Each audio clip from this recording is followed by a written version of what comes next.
ஓம் ஸ்ரீ குருப்யோ நம. ஸ்ரீ மகாபரிவாஜனம் மகாபரிவாஜனம் மகாபரிவாஜனம்.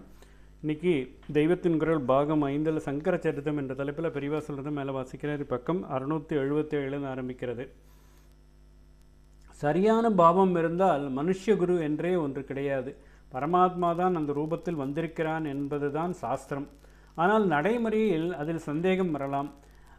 நாம் ஏற்றி வைத்து பரமாத்மாவாக பாவிப்பது இருக்கட்டும், அவருக்கு அந்த பரமாத்மா அனுபவம் நிஜமாக இருக்கிறதா என்று சந்தேகம் வரலாம். ஆனால் ஆச்சாரியாலை போன்றே ஒருவர் இப்படி சொல்கிறார் என்றால் அப்பொழுது அந்த குருவே நிஜமாகவே அப்படி இருந்துத்தான் இருக்க வேண்டும். கோவிந்த பகவத்பாதர் பத்ரிகாசிரமத்தில் இருக்கும்போது வியாசாச்சாரியாளின் தரிசனம் அவருக்கு கிடைத்தது. அவதாரமாக வரப்போகிறவருக்கு கோவிந்த பகவத்பாதர் தான் குருவாய் இருக்க வேண்டும் என்ற திவ்ய சங்கல்பத்தை அவருக்கு தெரிவிக்க இது சமயமாயிற்று.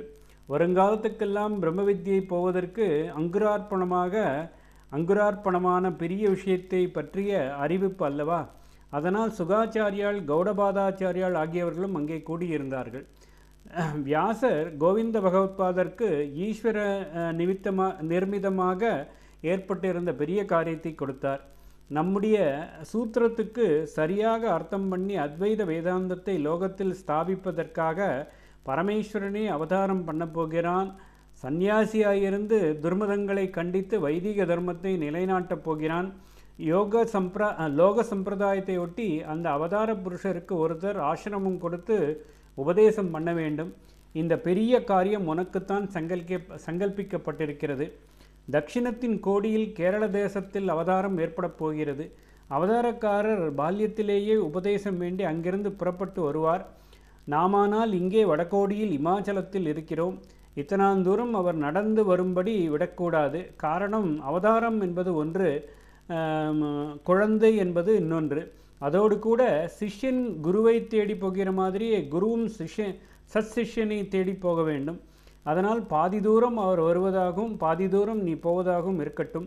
இங்கே இருந்து தேச மத்திக்கு போ. நர்மதா தீரம் உனக்கு ஏற்கனவே பழக்கப்பட்ட இடம்தானே. அங்கே போய் நீ மகாபாஷ்ய உபதேசம் பெற்றுக்கொண்ட அரச மரத்தடியிலே காத்து கொண்டிரு. அங்கேயுள்ள குகையில் ஆத்மானுசந்தானம் பண்ணிக்கொண்டு உட்கார்ந்திரு. உரிய காலத்தில் அவர் வந்து சேரும்போது ஆசிரமம் கொடுத்து உபதேசம் பண்ணு என்று வியாசர் சொன்னார்.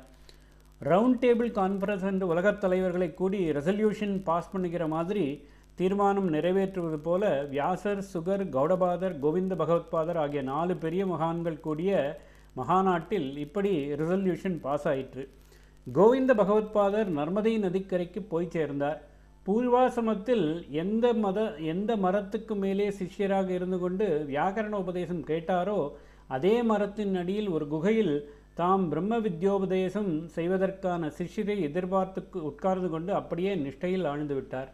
மகாவிஷ்ணு ஹிருதய கமலத்தில் நடராஜ தரிசனம் கண்டதில் உண்டான அவரது சரீர கனத்தை ஆதிசேஷனால் தாங்க முடியவில்லை என்பதில் ஆரம்பித்து சிதம்பரத்தில் நடந்த பாடம், கௌடபாதர், கோவிந்த பகவத்பாதர் சரித்திரங்கள் ஆகிய எல்லாம் பதஞ்சலி சரித்திரத்தில் விரிவாக சொல்லியிருக்கிறது.